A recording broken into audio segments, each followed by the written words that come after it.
你是说离哥手臂上有和彩莲手臂上一样的昙花烙印？没错。你对离哥了解多少？了解的不多，他刚来，平时也不爱说话。但是我听花娘提过一嘴，他是被家人卖到万国巷的。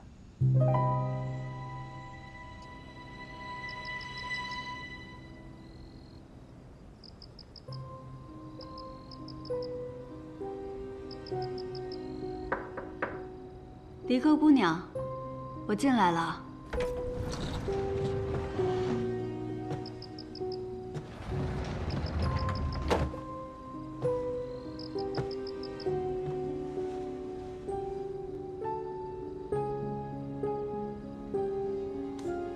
离哥姑娘，刚刚有没有受伤？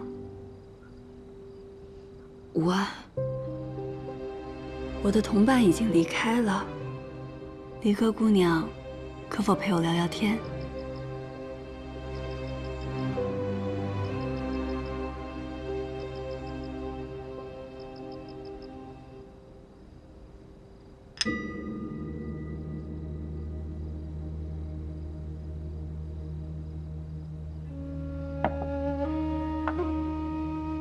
光喝酒多无趣啊！不如我们玩个游戏。什么游戏？猜心。我猜中你的心事，你就喝一杯酒；我猜错了，就自罚一杯。你我不过刚刚相识，这样也算公平吧？这听来好像对你不太公平。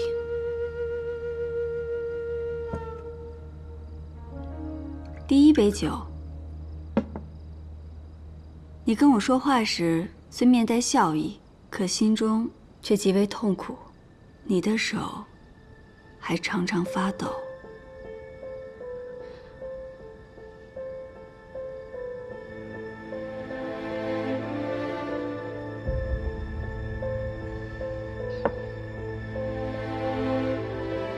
第二杯酒，正因苦闷难解，你会割伤自己，借以发泄。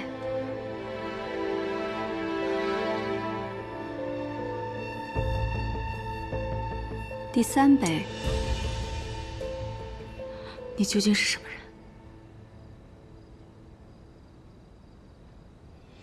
人？第三杯酒，你感到痛苦，是因为有人打碎了你对人世间美好的期望，甚至将你抛弃，你很难再对别人敞开心扉。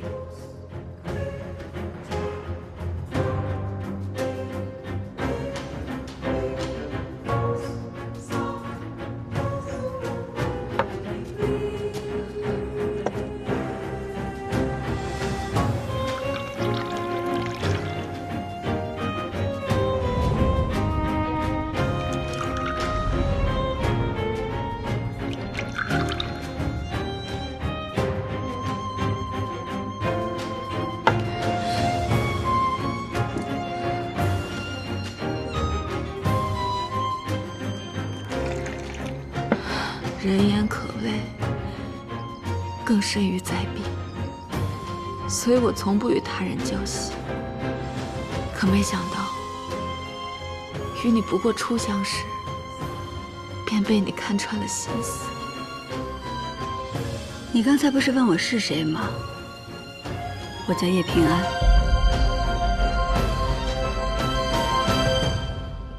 你是那个那个心意，难怪。刚才那些，请你千万不要告诉他人。倘若让他人知道，他们一定会认为我是怪物的。我答应你，可你能否告诉我，给你烙下这昙花烙印的人是谁？我不想说，我也不能说。他身份显赫，倘若你执意要问的话，我只能谢客了。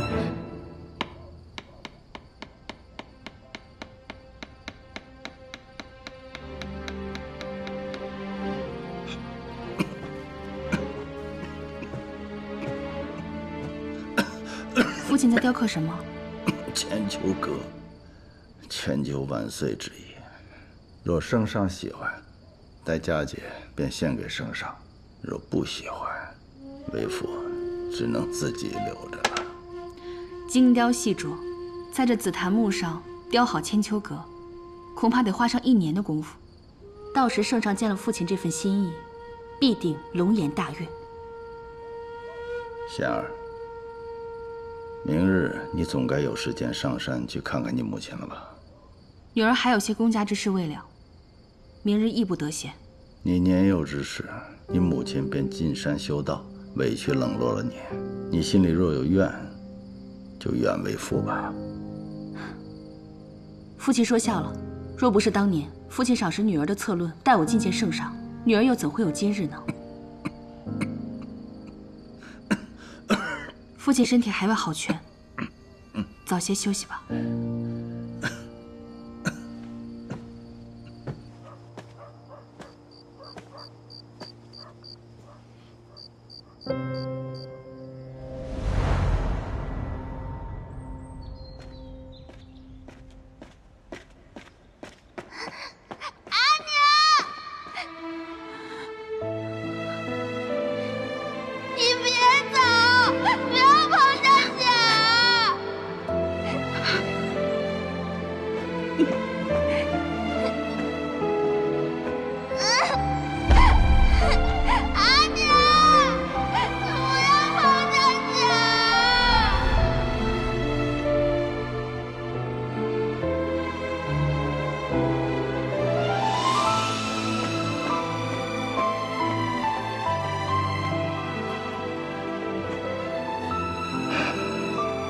从此以后，不许再提娘娘。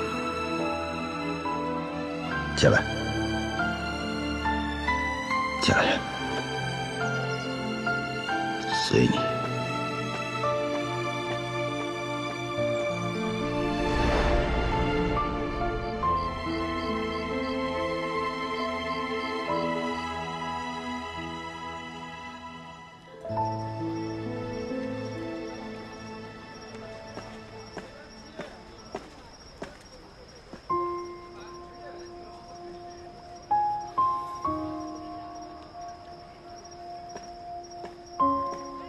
关羽，你这个花灯倒是挺别致的啊。昨夜等你的时候买了一个，后来我觉得还是自己亲手做比较有意义。但我这手笨，就给做成这样了。送你的。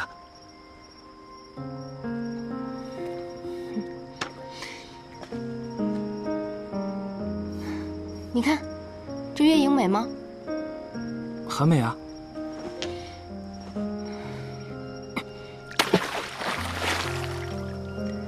那现在呢？其实很多你觉得美好的东西，全部都是假象。我也一样，我知道，如果我一直犹豫不决，不给你一个答案，你跟我都不会高兴的。顾文宇，从今往后，我的肉铺谁都可以来，但你不行。我不会跟你在一起的。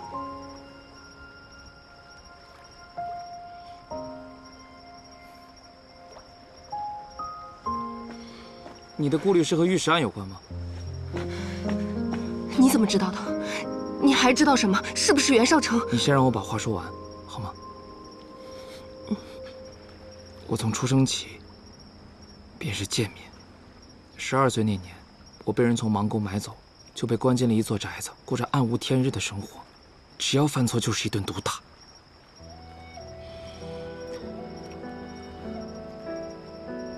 我阿娘担心我呀，她就跑过来看我，她只是想看我一眼，就被买我的那个狗贼给打死了。我冲上去跟他拼命，若不是少卿救了我真不知道我现在会是什么样子。所以假象也好，真相也罢，过去的经历都是我们的一部分，不用逃避。我从来就没有逃避过。这些年我一直想要回家，想要跟我阿爷相认，但是我不敢，我也不能。我只能每天带着阿爷送我的吊坠，假装他还在我身边一样。顾文宇，我跟你都生活在痛苦之中，你帮不了我，就像我也帮不了你一样。我尊重你的选择，但我对你不仅有喜欢，还有敬意。所以你以后不论做出什么样的决定，我都希望一直陪着你。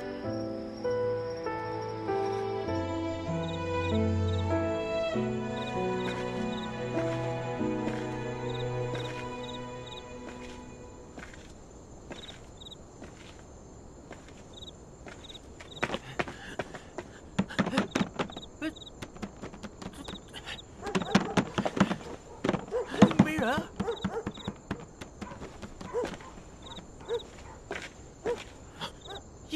叶喜，哎呀，是你们呀？这大晚上的干什么呀？是我拉他来的。这2天他又发病了。我什么时候发病了？没病，你今天晚上跟人家起哄，想去闹来着。你瞎说什么？发生什么事儿了？都别动！你们再往前一步，就是逼死人了！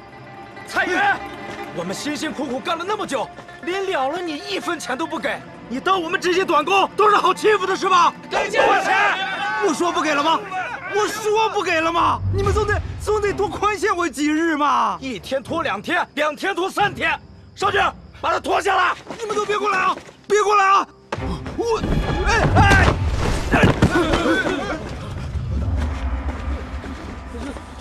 他怎么不动了？让一让，我再看看。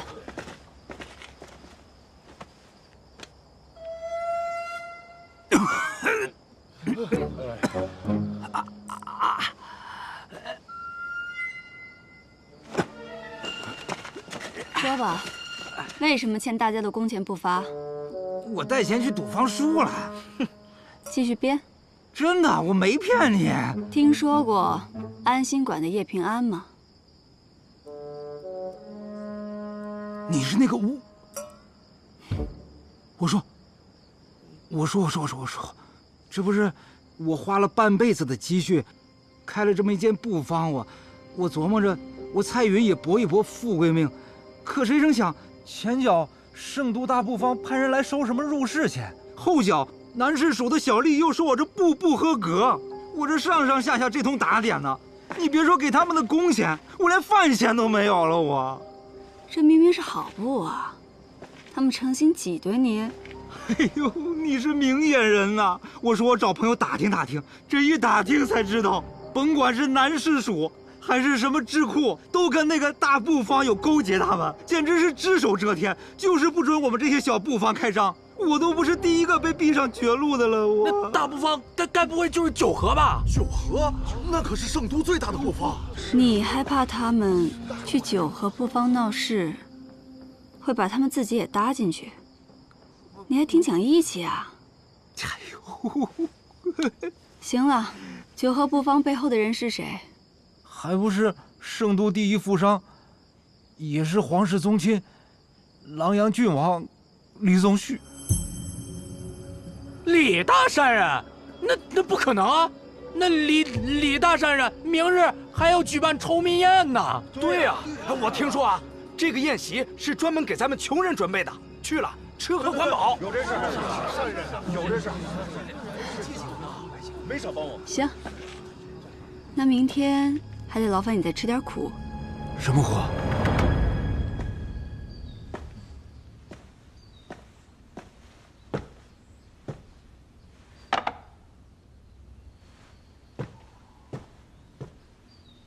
贺生，你要当爹了。真的吗？我们袁家要有孩子了，我袁和山要当爹了，我袁和山要当爹了。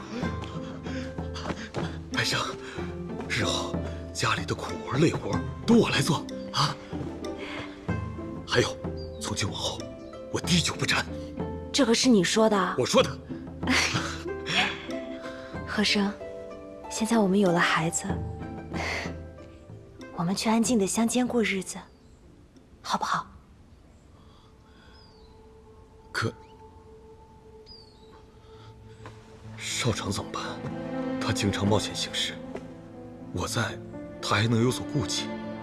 我若走了，他只会更加肆无忌惮，早晚会惹祸上身。我不能抛下他不管。贺生，我知道你对他放心不下，可你总不能一辈子都守着他。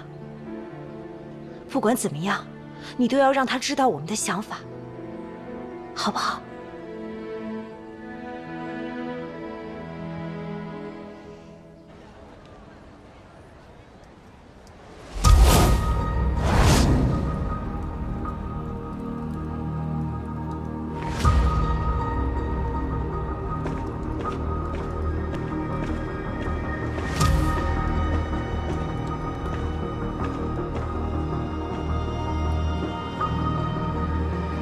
今日你约我至此，所谓何事？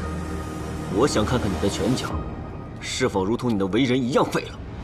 今天，你必须与我一战。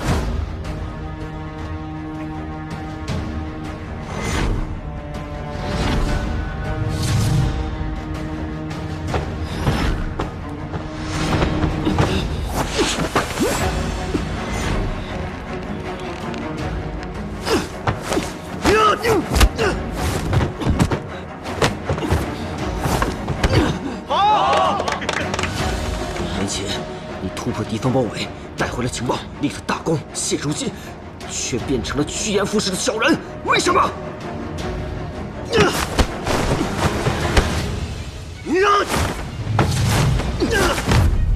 小人如何？趋炎附势又如何？是怕我终有一天会对你构成威胁吗？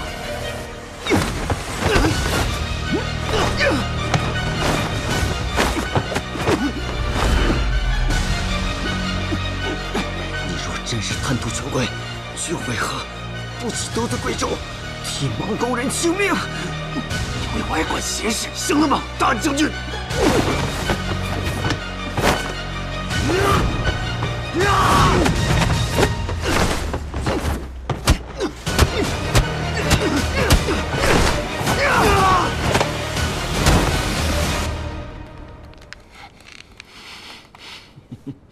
你还是你。你也一样。好，太好了！此次回来什么目的？我以为凭我们的关系，我不说你也能猜出来。我明白了，下次请你喝酒。好啊，我可要喝最好的酒。管够。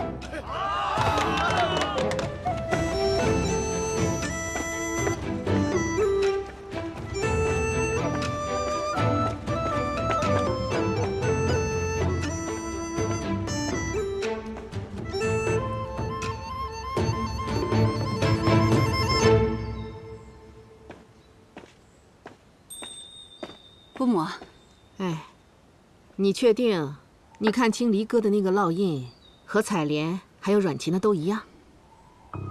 七叶昙花纹不会有错，离哥一定知道那个人的更多消息，只是他现在心中有郁结，不愿与我深谈，得慢慢来。不过什么？我有种说不上来的感觉，之前多番查探都没有线索。现在却突然撞上了，似乎有些过于巧合。要我说，这就是老天爷冥冥之中在保佑你。对了，晚上回来吃饭吗？不知道呢，我得盯着郭毅他们讨工钱。你说你好好的一个新医，怎么还帮人要上债了？医心在于医人，眼下这些工友皆是被生活所迫，讨债是为了解他们的心结。我走了。哎，平安，自己多加小心。嗯。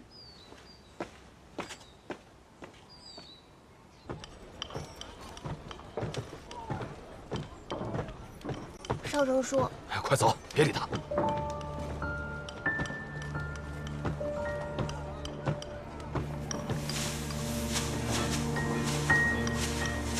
虎叔，哎呀，少成来了，又给你拎了2盅。你看，上次拿的酒我还没喝完呢。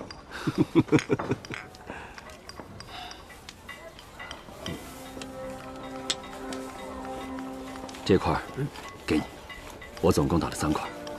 我和和生啊，一人也有1块，我们一家人该有件属于我们自己的东西了。好啊，好。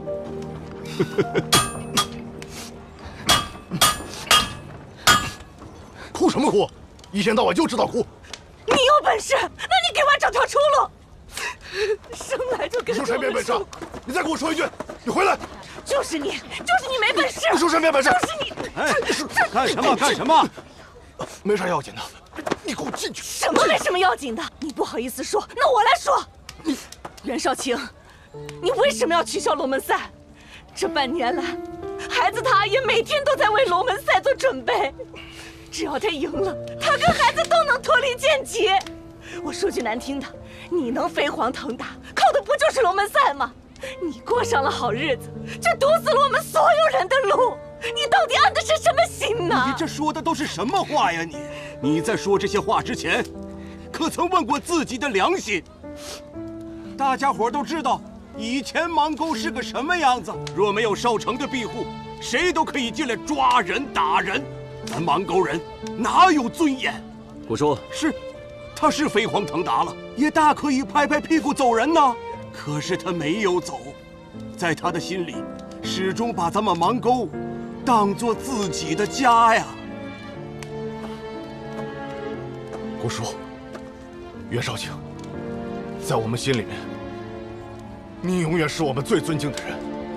你为邙沟做的一切，所有的人都看在眼里，记在心里。你的大恩大德，我们永生难忘。我铁匠打了半辈子铁，没什么能耐，我就想我在龙门场上拼出个样来，为我的孩子挣出条活路。我让他能读书，能经商，能考科举，像你一样成为大人物。可现在呢，龙门赛没了，我们邙沟人的希望没了。是啊，我们的剑旗这辈子也脱不了了。对啊，我孩子将来怎么办呢？我们没希望了。好了好了。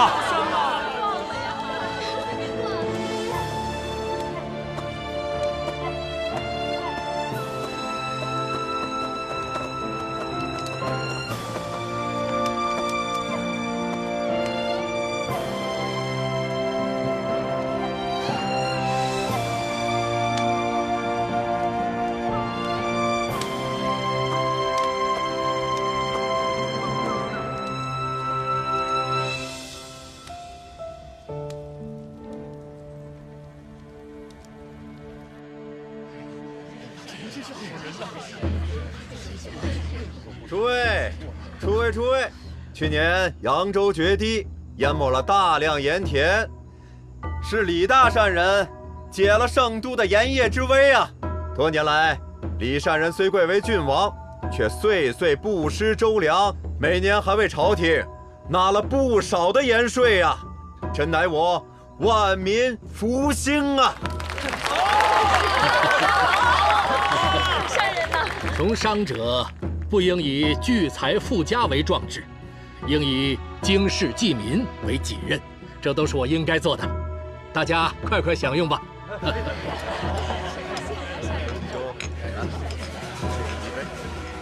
将军，这许清看来和李宗旭经常有往来啊。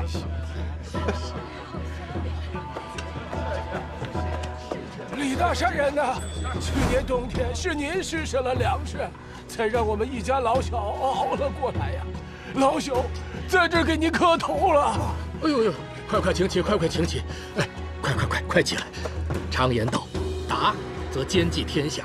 我李宗旭最看不得他人受冻挨饿，以后但凡我能做到的，一定尽我绵薄之力啊！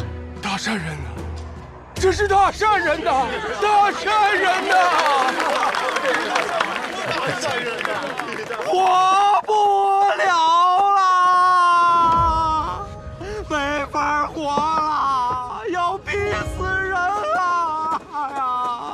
哎呀，李大善人，你就给我一条活路吧！你们是何人呐？我们是短工，给这个姓蔡的盖完布方，他却不付工钱，非说是您底下的九合布方断了他的活路。我们都知道您是位心善之人，所以前来请您主持公道。对，李大善人主持公道。对，给我们主持公道。我已经给了九合布方入市钱了，可他们还是不让我的小布方开张啊！我去找九合布方讨个说法，他们对我是拳打脚踢呀！我今天这身校服是给我自己穿的，你要是也护着他们，我就死在你面前得啊！想不到今夜还有闹场子的，将军，那我们还要不要盘问徐青有关泾原之战的事？算了，今夜先别打草惊蛇，你先回去，等布书到了，我再和徐青好好聊聊。是。我说你这个老人家，九合布方是我管着的，根本就不可能有这种事情发生。你少在这胡说八道。我胡说八道？哎，谁要是说瞎话，天打雷劈呀！我这伤能是假的吗？大家伙瞧一瞧，大家伙瞧一瞧，我这脸上这伤能是假的吗？有假吗？阿爷，胡说！这九合布方的掌柜的，他用脚踩着我的脸打我呀！哎，你要是不信，你把那掌柜的叫来当面对质。这九合都打人了，还有什么事情他们做不出来啊？是不是？是不是？大家静一静。七行霸市，看来是真的吗？我李宗旭，经商一向以和为贵，绝不允许欺行霸市的行径出现。如果九合布方底下真有人乱了规矩，我一定重重惩治。欠了你们多少工钱？每人170文钱，我们12人，共2贯又40文钱。这是契约。好，你们的工钱我付了，另外再多加10贯，算是补偿。哎呀，不愧是李大善人呐！大善人呐！大善人，好人呐！好人呐！这是李大善人呐！好人呐！无论九合布方欺行霸市，与他这位李善人有无直接关系。像他这样广施善行的人，最在意的就是名声。所以明日，你们1要趁人多之机，2要捧他之名，3要素惨之实。这件事情能尽快得到解决，且皆大欢喜。李大善人，我替咱们这些短工谢谢您了。对，能遇到李大善人这样的大好人，可真是咱们的荣幸啊！对，荣幸。既然又成了件好事，大家一起举杯，共贺五谷丰登，国泰民安。干！谢谢大善人，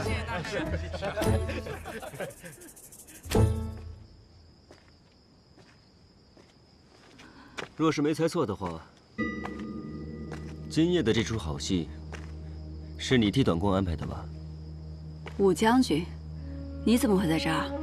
我就是闲逛至此，刚好看到你替短工讨薪，没想到你还挺仗义的。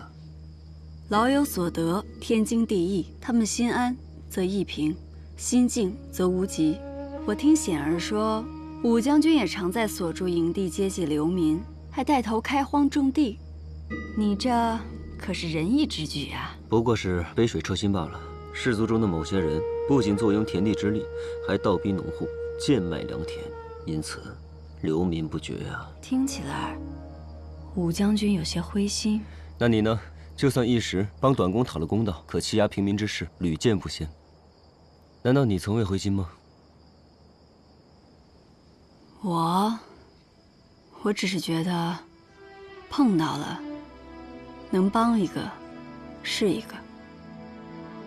此番回到圣都，能结识你这样的朋友，也算是不虚此行了。择日不如撞日，你我不如去找显儿，一起喝一杯如何？好。在那儿呢，就是他，就是他，就是他。你们要干什么？他是我们短公的恩人。恩人，幸亏有叶心一，我们才能讨回工钱。兄弟们，谢谢叶心一！谢谢叶心一！谢谢叶心一！兄弟们，日后我们绝不许有人再说那安心馆的坏话。对，不许再说！不许再说！不许再说！不许再说！瞧你们粗手粗脚的样子，别把我的恩人吓着了。抱歉，抱歉，抱歉，抱歉。好了，还堵这干什么？哦，哎，散，兄弟们，散了吧，散了吧。这大半夜的，多谢叶心一为我解困。没什么。啊，叶心一，彩云还有一事相求。何事？我家里有个病人，想请你给看看。哦，放心，诊费我绝不拖欠。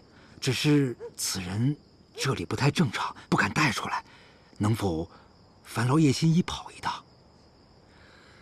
你去吧，你我改日再聚。啊，这边。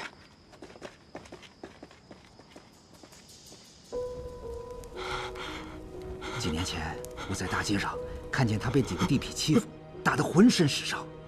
我看着实在可怜，就带回来了。为什么这么热的天，还给他披巾啊？哦，那披巾是他自己的，他走到哪儿都抱着，不肯松开。带回来就这样吗？带回来的时候就这样。知道他叫什么吗？不知道，大伙儿都管他叫疯老汉。别打我！别打我！坏人！蔡老板，你先退后一步。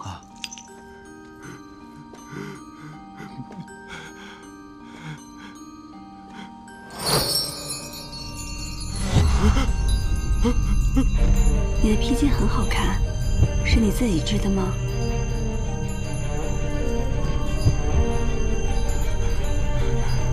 披巾。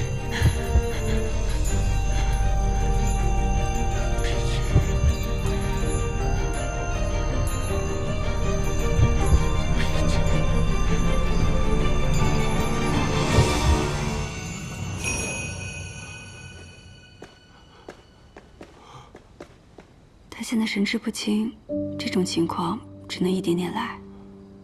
我会定期来给他诊治的，但有一点，不能让他再受刺激。哦，那他能治好吗？我只能尽力而为。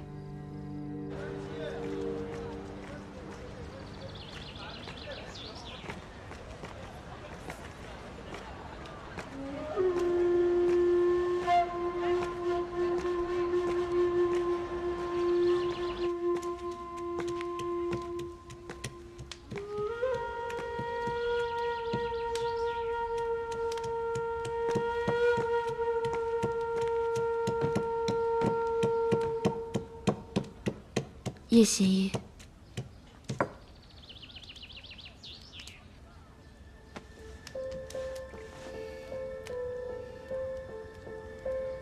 你终于肯来找我了。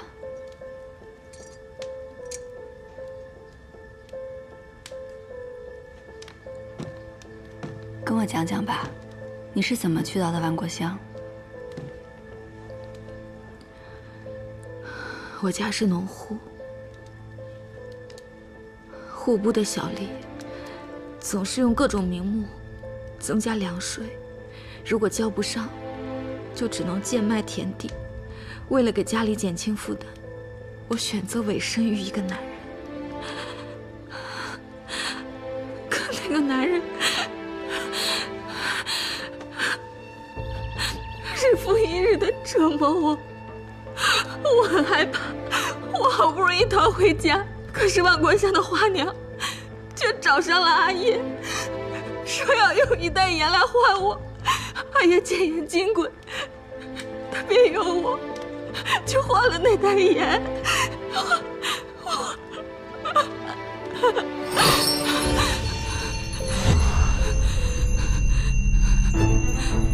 闭上眼睛。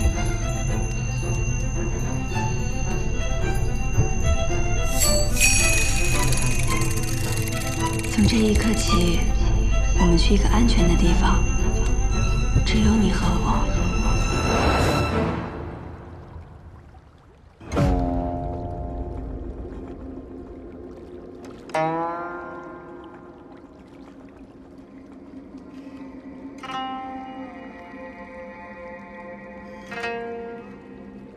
我能感受到你的痛苦，这里很安全，你想说什么都可以。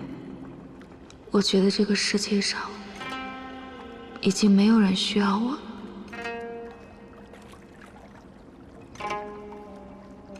我很累，我真的觉得活得很累。我总是为他人着想，从没有伤害过任何人，可为什么到最后受伤害的都是我？你不想别人受到伤害，可你却一直在伤害自己。李哥，你要先照顾好自己，才有余力去帮助别人。你看这世间像不像一个百戏园？欢喜悲伤，每个人的体验都不同。每当你产生我被家人抛弃，活着没有意思这样的念头时，不如换一个想法试试。我终于离开伤心之地，我凭才艺供养自己。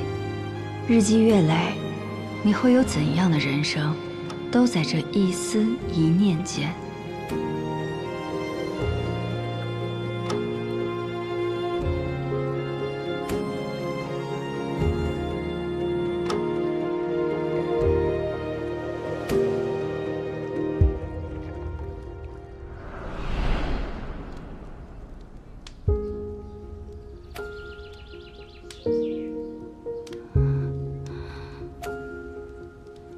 你感觉好些了吗？感觉好多了，好像心里面有一块大石头放下了。往后你要照顾好自己，若心绪再有反复，随时来医馆找我。对了，叶心怡，你之前看到我手上的烙印，为什么想知道那个人是谁啊？因为受到伤害的不止你一个。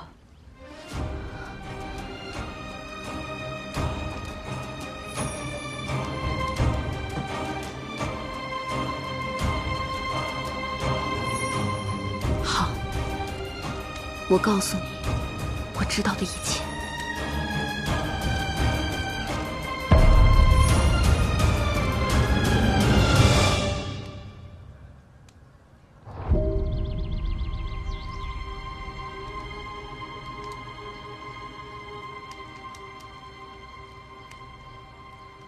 半年前，我委身的那个男人，就是琅琊郡王李宗旭。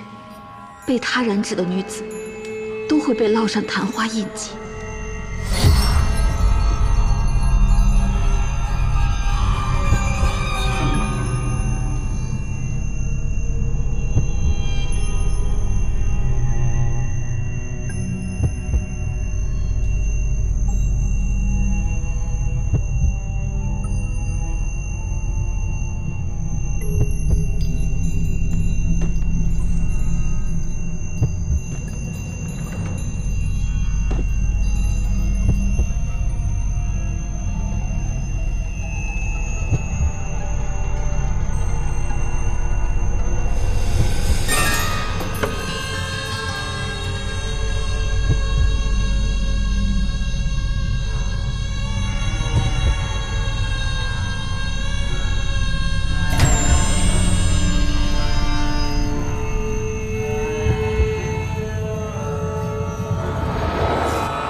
往事成灰，碾落成泥，如烟旧梦不可及。渐远的呼吸，堆叠成疏离，思念成片绵为体恤，纷愁乱絮不成句。回眸间已无前尘可语，遗憾恍惚中理不清，数不明言不尽，埋入岁月里不敢轻易提起。以为冷月灼灰，一直斑驳情泪，憧憬仓促间落笔成诗与愿违。孤雁啼爱生辉，素叶辗转不成美，只能这一丝回忆的残念告慰于岁。